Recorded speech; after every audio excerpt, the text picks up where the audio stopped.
Hello friends, welcome back to our NCERT session. आज हम करने जा रहे हैं पॉलिटी के 7th क्लास का सेशन स्टार्ट है हमारा, जिसमें हम आज सेकंड चैप्टर को करेंगे। तो ये जो हमारा सेकंड चैप्टर है, ये सेकंड चैप्टर हमारा स्वास्थ्य में सरकार की भूमिका से है। ठीक है, तो आज हम जानेंगे कि स्वास्थ्य के क्षेत्र में सरकार की भूमिका है।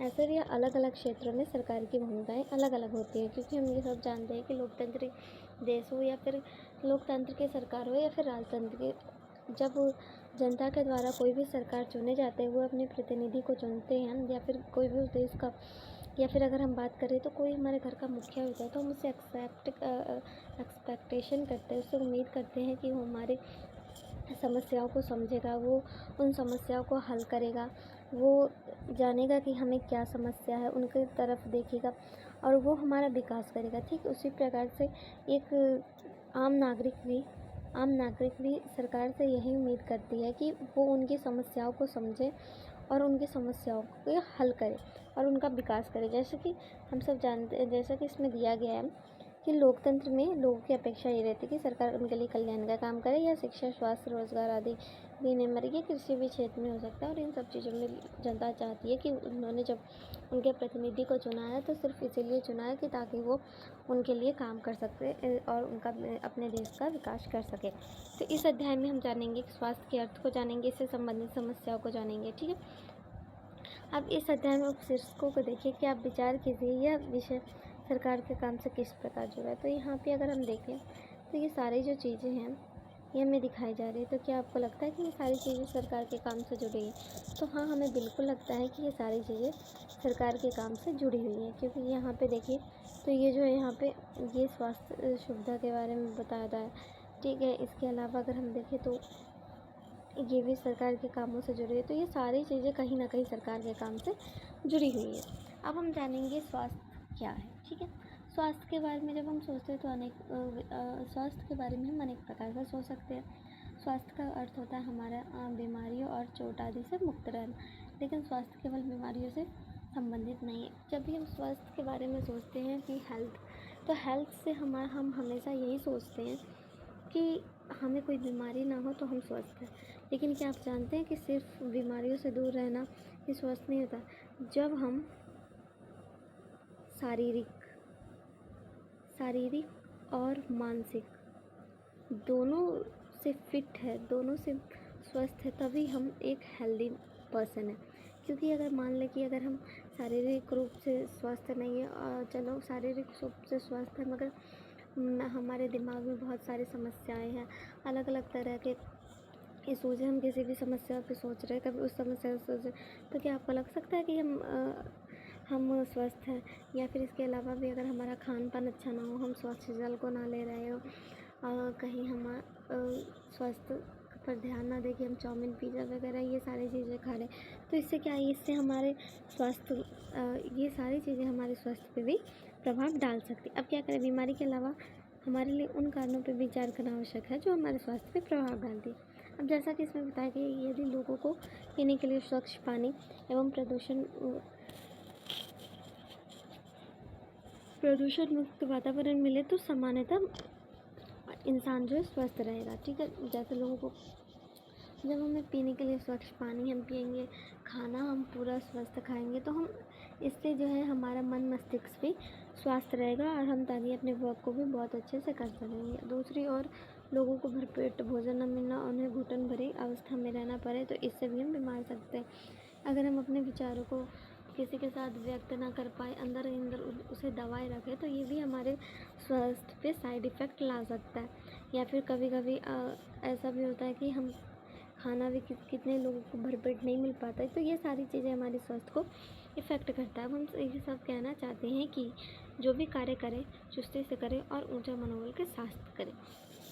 एक स्वस्थ व्यक्ति की निशानी क्या होती है कि जब हम जो भी काम करें वो पूरी फुर्ती के साथ करें और पूरे मनोबल के साथ करें। सुस्त और अकर्मण्य रहना, चिंताग्रस्त होना और लंबे समय तक डरे सहमे रहना ये स्वस्थ जीवन के लक्षण नहीं है। हमें तनाव मुक्त एवं प्रसन्न रहना चाहिए हमारे जीवन में। ये सभी पहलू स्वस्थ के। अब क्या कर रहे हैं, हम एकदम सुस्त की तरह रहने, ऐसा लग रहा है कि कोई भी हमें दिख रहा है तो उन्हें ऐसा लग रहा है कि हमारे अंदर जान ही नहीं है, और इस तरह आलसी, अकर्मण्य का अर्थ होता है आलसी, आलसी की तरह रहना और हमेशा चिंताओं से घिरे रहना और लंबे समय तक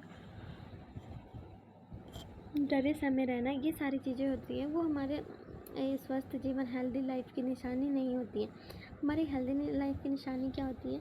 हम तनाव मुक्त रहें, ऑलवेज हम खुश रहें, हम जो भी काम करें वो पूरी ऊर्जा के साथ, सारी एनर्जी उसमें लगाएं और चुस्ती के साथ करें। तो ये सारी चीज़ें होती है, इन पे हमें विचार करना चाहिए, क्योंकि ये सारी चीज़ें हमारे स्वास्थ्य के पहलू से जुड़ी हुई होती है। अगर हम फिर देखें अब भारत में स्वास्थ्य सेवाएं, तो हम भारत में स्वास्थ्य सेवाओं के बारे में बात करें, क्योंकि भारत आज भी, हमारे देश में बहुत सारे ऐसे लोग हैं जिन्हें अलग अलग तरह की बीमारियां होती हैं। बहुत सारे लोग ऐसे मिल सकते हैं जो बहुत सारी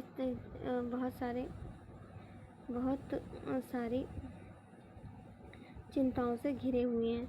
उन सारी चिंताओं से घिरने की वजह से उन्हें अलग अलग तरह की बीमारियां हैं। कोई बीपी से जूझ रहा है, कोई किसी को माइग्रेन जैसी बीमारियां हैं, कोई घुट के रह रहा है, तो कोई ये सारी चीज़ें जो है हम पे इफेक्ट डालती है और इससे हम बीमार भी पड़ जाते हैं। आइए अब हम भारत में स्वास्थ्य सेवाओं के कुछ पहलुओं के परीक्षण करें।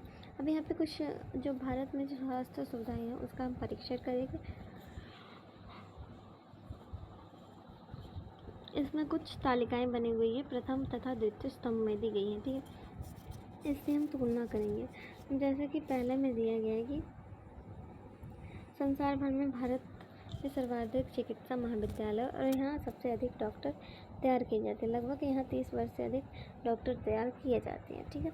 तो यहाँ पे जो है बहुत सारे बड़े बड़े जो है वो मेडिकल कॉलेज भी हैं, ठीक है। और यहाँ बहुत सारे इंडिया से ही बहुत सारे डॉक्टर बनते हैं। भारत के अधिकांश डॉक्टर शहरी क्षेत्र में बनते हैं। गाँव वासियों को डॉक्टर तक पहुँचने के लिए लंबी दूरी तय करना पड़ती है। एक तरफ तो हमारे यहाँ बहुत सारे मेडिकल कॉलेज हैं और इसके अलावा भी हमारे देश में सबसे ज़्यादा डॉक्टर तैयार होते हैं। लेकिन अगर दूसरी सिचुएशन, अगर हम सेक्शन बी में देखें तो ये हमारा सेक्शन ए है और ये सेक्शन बी है। तो बी में क्या कह रहा है कि डॉक्टर जो भी हैं वो रहते हैं, अधिकांश डॉक्टर वो गाँव में ना रहकर शहर में रहते हैं और नॉर्मल जो गांव के लोग हैं उन्हें डॉक्टर के पास पहुंचने के लिए, समय से इलाज करवाने के लिए बहुत लंबी दूरी तय करनी पड़ती है।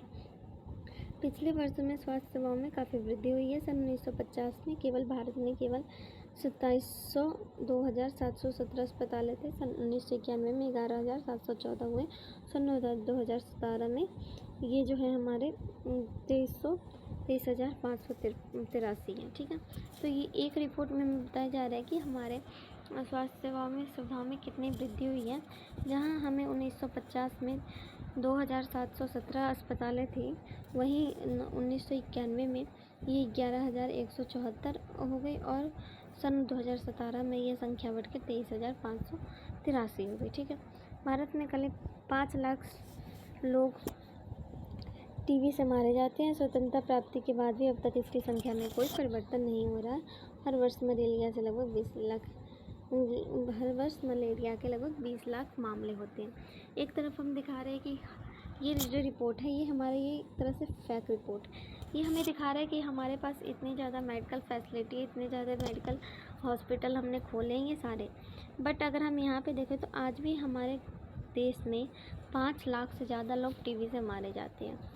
ये अभी का डाटा है जो स्वतंत्र आज़ादी के बाद का है। और मलेरिया के हर साल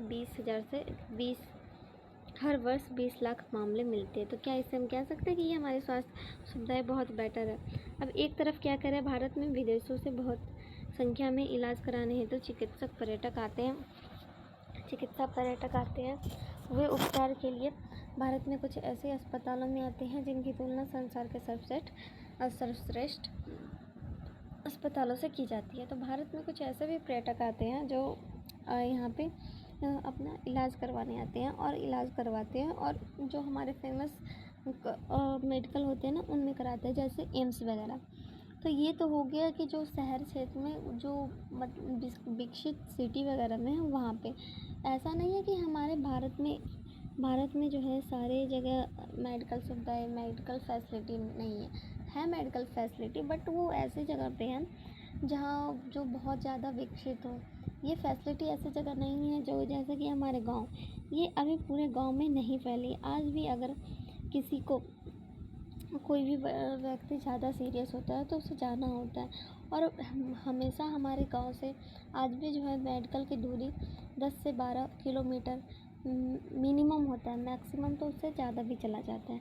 अब हम सबको पीने के लिए स्वच्छ जल उपलब्ध नहीं करा रहे हैं। संचारणीय बीमारियां पानी के द्वारा एक से दूसरे हो गए। एक तरफ जहां हमारे यहाँ विदेशी अपना इलाज कराने के लिए आते हैं, वहीं दूसरी तरफ हमारे देश की जनता को पीने के लिए स्वच्छ पानी भी नहीं मिला, जिनके कारण वो अलग अलग तरह की बीमारियों से ग्रसित होते हैं, और ये बैक्टीरिया के तौर पे हमारे पेट के अंदर जाती है और हमें बीमार करती है। वहीं अब देखिए भारत विश्व के दवाई निर्माता करने वाला तीसरा देश है। यहाँ से यह भारी मात्रा में दवाई का निर्यात होता है। अब एक तरफ हमारे देश जो है भारत, वो दवाई का तीसरा सबसे बड़ा निर्यातक देश है, और यहाँ से बहुत बड़ी संख्या में दवाई निर्यात होती है।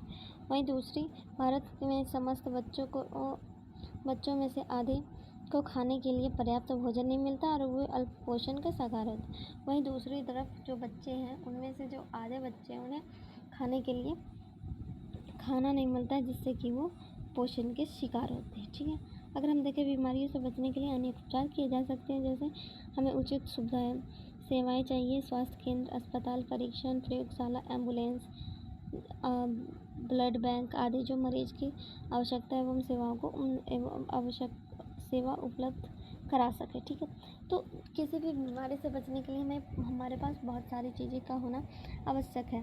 जैसे हमें उस बीमारी से जुड़ी स्वास्थ्य सेवाएं चाहिए, स्वास्थ्य केंद्र जैसा कि कोई हॉस्पिटल चाहिए। इसके अलावा परीक्षण के लिए प्रयोगशालाएं चाहिए, जहाँ पे हम इस चीज़ का पता लगा सकें कि इन्हें कौन सी बीमारी हुई है, तो ऐसा एक लैब चाहिए। उसके अलावा हमें एम्बुलेंस की भी सुविधा चाहिए, ताकि एम्बुलेंस की भी सुविधा चाहिए ताकि हम एम्बुलेंस की सहायता से बहुत आसानी से और जल्दी लोगों को मेडिकल तक ले आए। ठीक है, उसके अलावा हमें ब्लड बैंक चाहिए, ताकि जो ज़रूरतमंद है, जिन्हें खून की आवश्यकता है, उन्हें हम खून भी दे सकते हैं, और जो मरीज को आवश्यक सेवा एवं देखभाल उपलब्ध कराए जा सके। और इसके अलावा जो भी मरीजों को जो भी आवश्यक सेवा चाहिए, वो सारी चीज़ें हम उसे दे सकें। ठीक है, ऐसी सुविधा की व्यवस्था चलाने के लिए हमें स्वास्थ्य सेवकों और नर्सों एवं डॉक्टर एवं विशेषज्ञों की ज़रूरत हो, जो परामर्श दे सके एवं रोग की पहचान कर सके एवं इलाज कर सके। इसके लिए हमें कुछ ऐसे डॉक्टर की आवश्यकता है जिनके पास एक्सपीरियंस हो, जो रोगों की पहचान कर सके। नर्स चाहिए। इसके अलावा हमें बहुत सारी चीज़ें चाहिए जो इन सब चीज़ों में काम आ सके। अब क्या करें, भारत में डॉक्टर बड़ी संख्या में है, दवाखाने एवं अस्पताल, ये सारी चीज़ें तो हमारे देश में बहुत बड़ी संख्या में है। देश में सार्वजनिक स्वास्थ्य सेवाओं को चलाने के लिए पर्याप्त अनुभव एवं ज्ञान भी उपलब्ध है। देश में ऐसा नहीं है कि ज्ञान नहीं है, बहुत ज्ञान है, स्वास्थ्य एवं अनुभव भी उपलब्ध है ऐसे अस्पतालों को चलाने के लिए। ये चिकित्सालय एवं स्वास्थ्य केंद्र है जिन्हें सरकार चलाती है। सरकार अपनी जनसंख्या के एक बड़े भाग की देखभाल करते हुए समर्थ है, जो सैकड़ों हजारों गांव में फैली हुई है। इस विषय पर हम अधिक विस्तार में चर्चा करेंगे। आज हम इसी विषय पे बात करेंगे। ठीक है, अब क्या करें, कितना भी दूरस्थ हम देखता हूँ, हमारे देश में स्वास्थ्य स्थिति कितनी खराब है। उपयुक्त सकारात्मक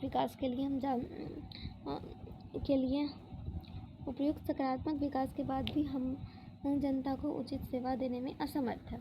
यह विरोधाजनक स्थिति है जो हमारी अपेक्षाओं के विपरीत है, और हमारे देश के पास पैसा है, ज्ञान है, अनुभव है, फिर भी हम सबको आवश्यक सेवाएं देने में असमर्थ है। ठीक है, अब जैसा कि पहले में हमने देखा कि हमारे पास क्या क्या सुविधा है, अब दूसरे स्तंभ में हमने देखा कि हमारे देश की जो स्थिति है वो कितनी ज़्यादा ख़राब है। ये सारी फैसिलिटीज़ होने के बाद भी हम अपने देश के नागरिकों को उचित स्वास्थ्य सेवाएं नहीं दे पा रहे हैं, तो इससे हम पता लगा सकते हैं कि हम कितने विकसित। अगर हम देखें तो आज भी हम सरकारी हॉस्पिटल में इलाज के लिए बहुत लंबी लाइन होती है। कितने लोगों को तो बेड नहीं मिल पाता है, जिसकी वजह से वो नीचे में सोने के लिए मजबूर होते हैं। अब एक इलाज का खर्चा जब हम एक सरकारी और प्राइवेट हॉस्पिटल में देखें तो क्या होगा कि यहाँ पे हम 2 फ्रेंड के तो उसे देख सकते हैं। अमन और रंजन अच्छे मित्र हैं। रंजन का परिवार साधन संपन्न है, जबकि अमन के माता पिता जैसे तैसे करके गुजर करते हैं। जहाँ एक तरफ एक के पास सारी फैसिलिटीज़ है, वहीं दूसरा जो है वो किसी तरह गुजर बसर करता है। अरे अमन बहुत दिन बाद मिले हैं, ठीक है। अस्पताल की बिल्डिंग, अब यहाँ पे देखें अस्पताल की बिल्डिंग में ऐसे चकाचक कि जैसे कोई 5 स्टार होटल हो। डैडी कह रहे थे कि यह प्राइवेट हॉस्पिटल है और बढ़िया से बढ़िया यहाँ पे इलाज होता है। दोनों अब क्या करते हैं, दोनों बुखार से ग्रसित है। मुझे वायरल बुखार हो गया था, मैं अस्पताल जाना पड़ा, और दूसरा क्या कहता है, अच्छा मुझे भी वायरल बुखार हुआ था, मैं इसी सोमवार से आ रहा हूँ। मेरे डैडी ने किंग्सवे के एक नए अस्पताल में डॉक्टर को दिखाने ले गए थे, वहाँ बहुत अच्छा लगा। एक जो है वो गवर्नमेंट हॉस्पिटल में जा रहा है और दूसरा दोस्त जो है वहाँ पे एक बहुत बड़े हॉस्पिटल में अपना इलाज कराने गया। अब रिसेप्शन काउंटर पर डैडी को 500 रुपये देने पड़े और डॉक्टर को दिखाने से पहले वहाँ बहुत अच्छा संगीत बज रहा था, बहुत कुछ साफ सुथरा एवं जगमगाया था। एक तरफ जो प्राइवेट हॉस्पिटल है वहाँ हर तरह की फैसिलिटीज़ होती है, सफाई का ध्यान रखा जाता है। बट अगर हम बात करें तो गवर्नमेंट हॉस्पिटल, डॉक्टर ने मुझे बहुत से परीक्षण कराने को कहा, पर वहाँ सब लोग दोस्त की तरह बात कर रहे थे। एक महिला ने जांच के लिए मेरा खून लिया और बातों बात पे खूब मजाक बनाया और मुझे दर्द का पता नहीं चला। एक तरफ यहाँ पे बताया जा रहा है कि ये जो गवर्नमेंट हॉस्पिटल है वहाँ के जो लोग होते हैं, ऐसी बात नहीं है प्राइवेट के डॉक्टर और वहाँ के नर्स अच्छे नहीं होते हैं, बट यहाँ के भी होते हैं और वो ज़्यादा एक्सपीरियंस होते हैं। बट यहाँ पे जो कमी है वो क्या कहते हैं, हम अपने वर्क के प्रति ज़िम्मेदार नहीं होते हैं और हम अपने काम को अच्छे से करना नहीं चाहते हैं, ठीक है। ये दोनों अपना जो अपने बातों को बता रहे हैं, यहाँ पे ये स्टोरी है, ठीक है। अब क्या कहते हैं, जब हमारी बारी आई तो डॉक्टर ने मेरा खून जांच और खून कराने के लिए कहा। इसके लिए हमें एक लंबी सी लाइन में खड़ा होना पड़ा। जहाँ खून जांच के लिए लिया जा रहा था वहाँ बहुत ज़्यादा भीड़ भाड़ होती। अब जैसे कि एक जो है चिराग को बहुत आसानी से खून का जांच भी हो गया, वहीं दूसरी तरफ अमन को खून जांच कराने के लिए बहुत लंबी लाइन में लगा रहना पड़ा, ठीक है। और वहाँ बहुत ज़्यादा भीड़ भाड़ थी और सच में कितना ज़्यादा समय लगा। हम एक से एक बड़े अस्पताल में गए और हमें OPD काउंटर एक ही पर लंबी लाइन का इंतज़ार करना पड़ा। मेरी तबीयत इतनी ख़राब हो रही थी कि पूरा समय अब्बा के सहारे टिका रहा। ये अमन कह रहा है कि हमारे जो मेडिकल हैं वहाँ पे इतनी ज़्यादा स्थिति ख़राब है कि खून जांच के लिए भी एक ही काउंटर है और वहाँ पे बहुत ज़्यादा भीड़ लगी रहती है इसी वजह से। और कभी कभी तो ऐसी स्थिति होती है कि जब वो इसके लिए ज़्यादा जो सीरियस पर्सन होते हैं वो कभी कभी वहीं पे अपना दम तोड़ देते हैं इलाज ना मिल पाने के कारण। हमें 3 दिन तक खून जांच का नतीजा मिला। वहीं एक तरफ चिराग को उसी दिन उसके खून जांच का नतीजा मिल गया, वहीं अमन को इसके खून जांच का नतीजा 3 दिन बाद मिला। और फिर वो हॉस्पिटल गया जहाँ पे कोई दूसरी डॉक्टर बैठी थी। तो ये बता रहा है कि निजी और सार्वजनिक अस्पताल में क्या प्रॉब्लम आती है, क्या सिचुएशन होता है, ठीक है। अब देखिए सार्वजनिक और निजी स्वास्थ्य सेवाएं। अब हम पहले यहाँ देखते हैं कि हमें सरकार को कर क्यों देना चाहिए, एक ये भी क्वेश्चन आता है। तो सरकार कर से प्राप्त धन का उपयोग विभिन्न प्रकार के सार्वजनिक सेवा मुहैया कराने में खर्च कर देती है, जिससे सभी नागरिकों को सुविधा होती है। तो सरकार को जो हम कर देते हैं ना, वो उसका जो है वो उस करों को एक धन के रूप में उपयोग कर हमारे स्वास्थ्य में और ऐसी बहुत सारी चीज़ों में खर्च करती हैं, जिससे हम उसका उपयोग कर सके और बहुत अच्छे तरीके से हमारा इलाज वगैरह हो सके। अब यहाँ पे देखें तो सार्वजनिक स्वास्थ्य सेवा स्वास्थ्य केंद्रों एवं अस्पताल की श्रृंखला है। अब ये क्या कह रहा है, ये जो सार्वजनिक स्वास्थ्य सेवा है ना, वो स्वास्थ्य केंद्र अस्पताल की श्रृंखला है जो सरकार के द्वारा चलाए जाते हैं। ये केंद्र व अस्पताल आपस में जुड़े हैं। ये शहर एवं ग्रामीण दोनों क्षेत्रों में सुविधाएं प्रदान करते हैं और सभी प्रकार की बीमारियों का इलाज प्रदान करते हैं। अब ये स्वास्थ्य सेवाएं जो है वो केंद्र एवं अस्पताल आपस में ये जुड़ी हुई है, सरकार के द्वारा चलाई जाती है। ये शहर एवं गांव दोनों जगह होती है। अब दोनों जगह होती हैं। यहाँ पे हर तरह की बीमारियों का इलाज प्रदान किया जाता है। गांव के स्तर पर एक स्वास्थ्य केंद्र होता है जहाँ प्रायः एक नर्स और एक ग्राम स्वास्थ्य सेवक रहते हैं। अब गांव के स्तर पर एक स्वास्थ्य केंद्र रहता है जहाँ पे एक नर्स होती है और एक डॉक्टर होते हैं, पर वहाँ पे बहुत बार हमें हमेशा ताला ही लगा मिलता है। ठीक है, अब ये क्या करें, इन्हें सामान्य बीमारियों के इलाज के लिए प्रशिक्षण दिया जाता है और वे प्राथमिक स्वास्थ्य केंद्रों के डॉक्टर की देखभाल में कार्य करते हैं। और इन्हें ना छोटी मोटी साधारण बीमारियों का, जो नॉर्मल बीमारी का, उसके लिए प्रशिक्षण दिया जाता है और ये बड़े डॉक्टर के निरीक्षण में काम करते हुए प्राथमिक सेवाएं ये केंद्रों और डॉक्टरों की देखरेख में कार्य करते हैं। अब गांव क्षेत्रों में ऐसा कई बार देखा जाता है कि गांव की ज़रूरतें पूरा करती है। जिला स्तर पर जिला अस्पताल होता है जो इन सभी स्वास्थ्य केंद्रों की देखरेख करता है।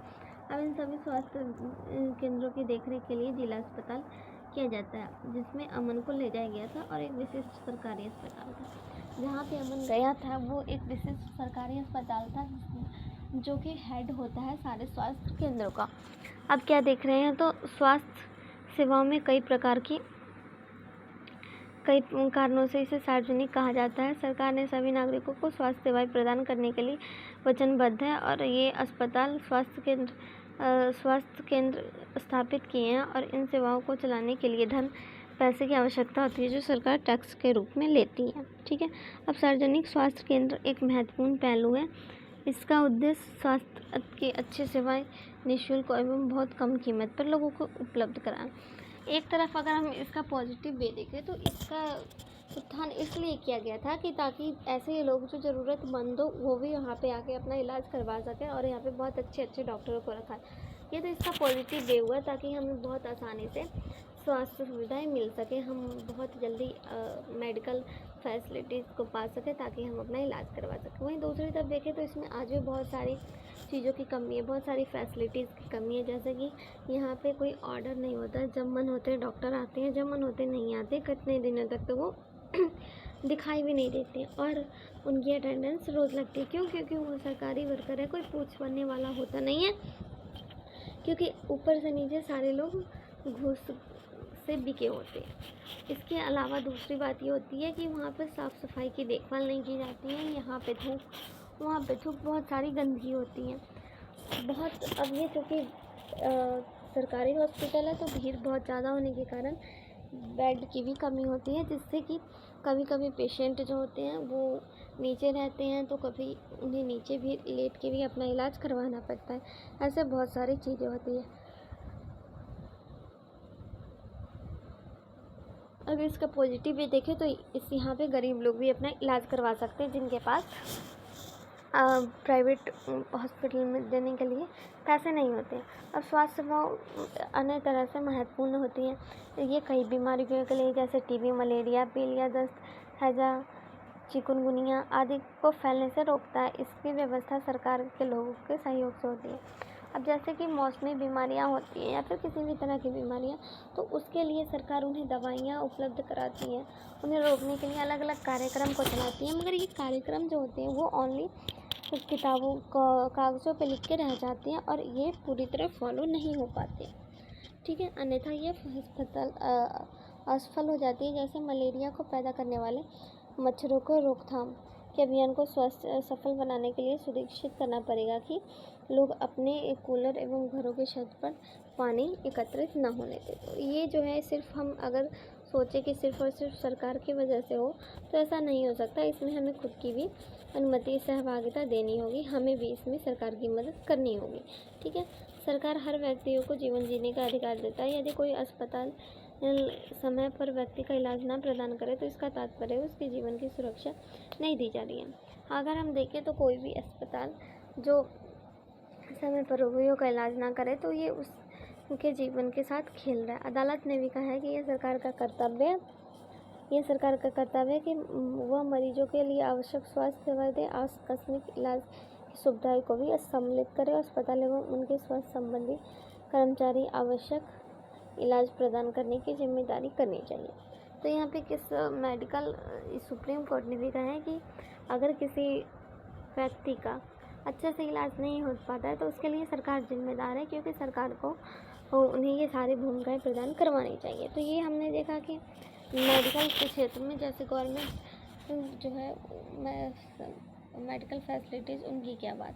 अब हम देखेंगे निजी सेवा के क्षेत्र में, तो यहाँ पे हमारे देश में कई तरह की निजी स्वास्थ्य सेवाएं चलाई जाती है। बड़ी संख्या में डॉक्टर निजी दवाखाने चलाते हैं और ग्रामीण क्षेत्र में पंजीकृत चिकित्सा व्यवसाय से मिल जाते हैं।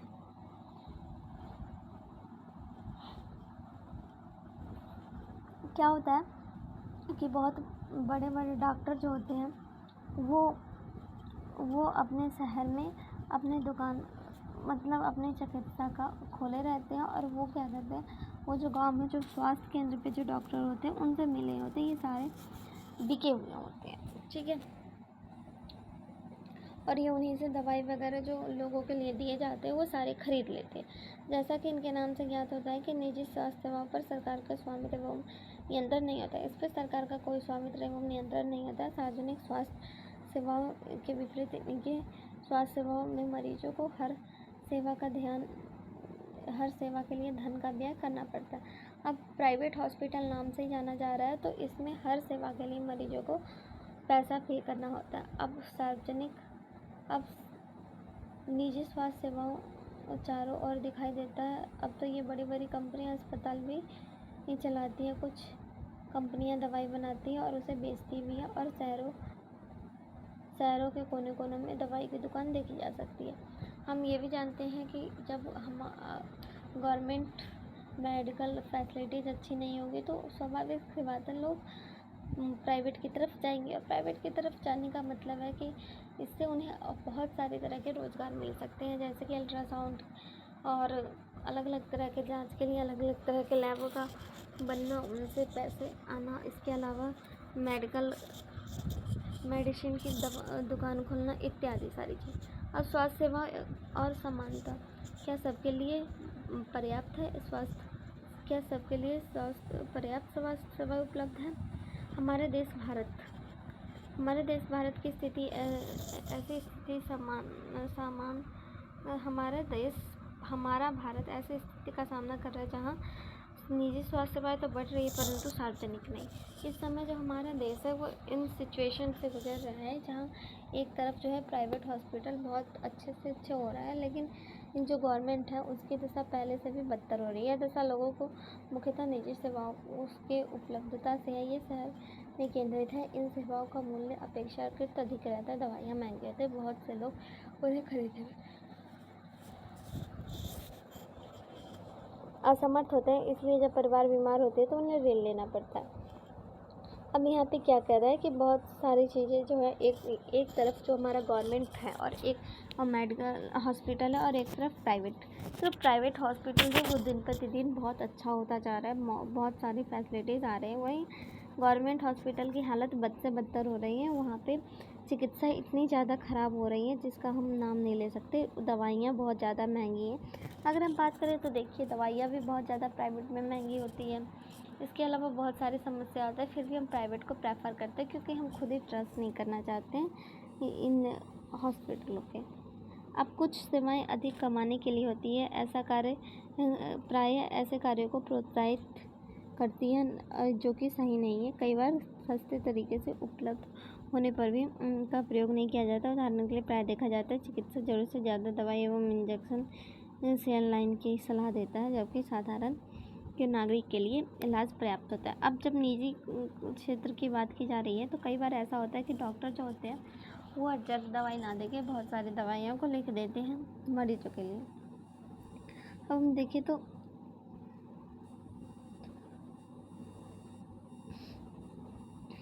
ये वाला हम कर रहे थे।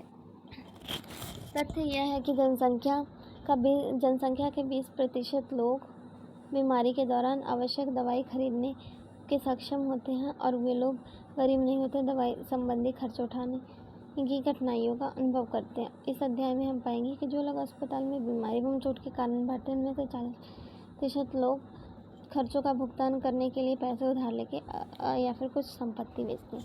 20% ऐसे लोग होते हैं जिनके पास सारी फैसिलिटीज़ होती हैं और वो अपना इलाज खुद करवा सकते हैं, पे भी कर सकते हैं। मगर आज भी हमारे देश में 40% ऐसे लोग हैं जिनके पास ये सारी फैसिलिटीज़ ना होने के बावजूद वो लोन लेकर अपना या अपने फैमिली का इलाज करवाते हैं। अब गरीब लोगों को परिवार में हम बीमारी की चिंता एवं मुसीबत का कारण बनती जा रही है। गरीबी लोगों के लिए, ठीक है, ये इससे बड़ी समस्याएं हैं कि ऐसी स्थिति बार बार आती है। गरीब लोग पहनने के पहले ही कुपोषण का शिकार थे, अब ये भोजन नहीं खाते हैं जितना इन्हें खाना चाहिए, और उन्हें जीवन की आधारभूत आवश्यकताएं, पीने का पानी, घर के लिए ये पर्याप्त जगह और स्वस्थ वातावरण उपलब्ध नहीं होता है।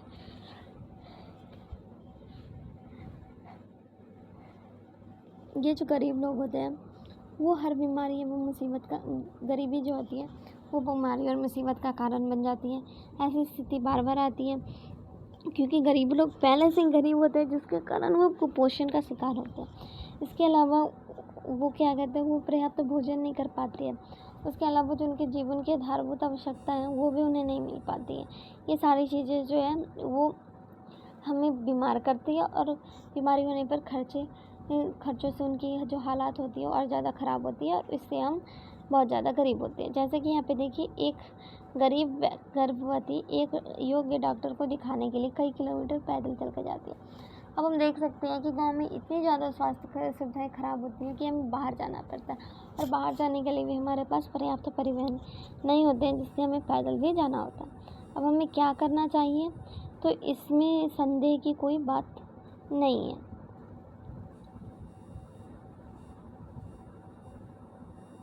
इसमें जो संदेह की कोई बात नहीं है कि हमारे देश की स्वास्थ्य व्यवस्था अच्छी नहीं है।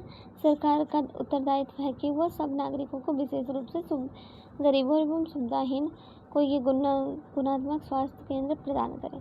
फिर भी लोगों का स्वास्थ्य जितना जीवन भर आधारभूत सुविधा और सामाजिक स्थिति पर निर्भर रहता है, उतना स्वास्थ्य सेवाओं के ऊपर भी। अब जैसा कि यहाँ पे कहा जा रहा है कि स्थिति तो अच्छी नहीं है हमारे इंडिया की, बट फिर भी ये सारी चीज़ें इन्हें उपलब्ध कराई जाए। और इसके अलावा क्या कहते हैं कि मैंने पहले बताया कि ये शारीरिक एवं मानसिक दोनों तरह से प्रभाव डालते हैं, तो हमें दोनों तरह से स्वस्थ रहना हो सकता है। अब देखिए, यहाँ पे हम केरल का अनुभव देखेंगे। 1966 में केरल राज्य में कुछ महत्वपूर्ण परिवर्तन के राज्य के पूरे बजट का 40% पंचायतों को दे दिया गया। इससे गांव में पीने के लिए पानी, आहार, औरतों का विकास एवं शिक्षा आदि के लिए उचित व्यवस्था सुनिश्चित करना संभव हो सकती है। फलस्वरूप जल वितरण,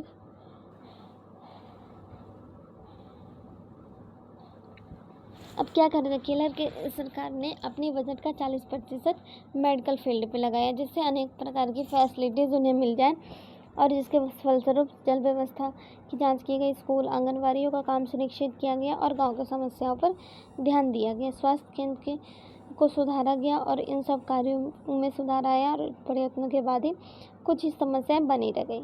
फिर भी अपने हद तक भारत सरकार ने ये ट्राई किया इसे रोकने के लिए, बट कुछ समस्याएं फिर भी रह गई हैं, जैसे दवाइयों का कमी, अस्पताल में अपर्याप्त बिस्तर, क्योंकि अब हमारे ये गवर्नमेंट हॉस्पिटल में इलाज के लिए 1000, 2000, 3000 लोग ऐसे आते हैं, तो ये कभी नहीं पॉसिबल हो सकता है कि हम उन सबके लिए बेड को मुहैया कराएं, ठीक है। इसके अलावा कोस्टारिका तरीका, ये कोस्टारिका का जो तरीका है, ये कोस्टारिका का तरीका मध्य एशिया में स्वास्थ्य देश माना जाता है। इसका मुख्य कारण उसके संविधान में निहित है।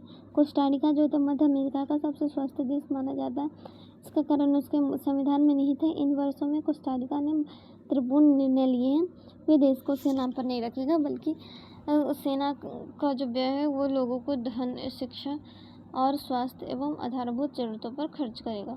कोस्टारिका की सरकार ये मानती है कि उसे सेना रखने की कोई ज़रूरत नहीं है। सारे पैसे को वो स्वास्थ्य सेवा और धन और स्वास्थ्य सेवा जैसी चीज़ों पर खर्चा करेंगे, ठीक है। अब कोस्टारिका की सरकार मानती है कि देश के विकास के लिए देश का स्वस्थ होना जरूरी है, इसीलिए देशवासियों के स्वास्थ्य का बहुत ध्यान दिया जाता है। कोस्टारिका के जो नागरिक है वो मानते हैं कि अगर देश का विकास करना है तो पहले लोगों का विकास करना होगा, उनके स्वास्थ्य सेवाओं पर ध्यान देना है। कोस्टारिका की सरकार अपने निवासियों के लिए स्वास्थ्य के लिए मूलभूत सेवाएं सुविधाएं जैसे कि पानी सुरक्षित करना, पानी की सरकारी एवं पोषण एवं आदिवास जैसे शिक्षा भी महत्वपूर्ण माना जाता है और सभी ही स्तरों पर स्वास्थ्य संबंधी ज्ञान का होना जरूरी है। तो आज हमने यहाँ पे स्वास्थ्य सेवाओं से संबंधित चीज़ों के बारे में देखा। तो इसी के साथ ये चैप्टर जो हमारा है क्लोज होता है। अब यहाँ पे कुछ वर्ड्स हैं, इन वर्ड को हम देखेंगे। तो सार्वजनिक, वह सेवा कार्य जो देश में लोगों के लिए हो और मुख्य रूप से सरकार के द्वारा आयोजित होते हैं। ठीक है, सार्वजनिक का मतलब ये होता है सभी के लिए, ये सरकार की तरफ से आयोजित होते हैं। निजी, वह सेवा कार्य जो किसी कंपनी या पर्सनल लोगों के द्वारा खुद के मुनाफे के लिए होते हैं। अब चिकित्सा पर्यटक से मतलब होता है विदेशी पर्यटक जो चिकित्सा इलाज के लिए उन देश के अस्पतालों में इलाज करवाते हैं जो विशेष रूप से अपने देश की तुलना में बहुत कम मूल्य पर विश्व स्तरीय सुविधाएं प्रदान कर सकते हैं। अब ओपीडी क्या होता है? आउट पेशेंट डिपार्टमेंट या बाह्य रोगी विभाग। ठीक है, किसी विशेष वार्ड में भर्ती होने से पहले ओपीडी। नैतिक आचरण क्या है? किसी व्यक्ति के व्यवहार को प्रभावित करने वाला नैतिक आचरण। अब जेनेरिका नाम की एक दवाइयों है। ठीक है, ये एक दवाइयों का रासायनिक है नाम है। ये दवाइयाँ प्रयुक्त सामग्रियों की पहचान में मदद करती है। ये विश्व स्तर पर मान्यता प्राप्त होती है। ठीक है, इसी के साथ ये चैप्टर हमारा क्लोज होता है। हमने आज इस चैप्टर को कंप्लीट किया। Thank you.